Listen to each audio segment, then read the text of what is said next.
ఏకశిల పలికిందే ఇదే రాముని నేలని యుగ యుగాల చరిత్రను గాలే గీతమై పాడేని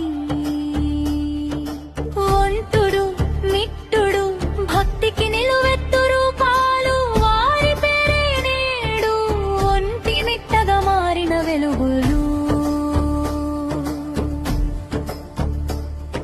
సీతమ్మ నవ్వులు చిందించిన చోటు లక్ష్మణ సేవలు వెలిగించిన బాట కోదండ రాముడు కొలువైన క్షేత్రం కోటి జన్మల పుణ్యమిచ్చే దివ్య క్షేత్రం గాలి చెప్పే గాథ ఇది గుడి చెప్పే చరిత్ర ఇది రాయి రాయిలో రమనామం అట్టి ఊపిరిలో శ్రీరామ జ్ఞానం ఏకశిలలో వెలసిన వైభవం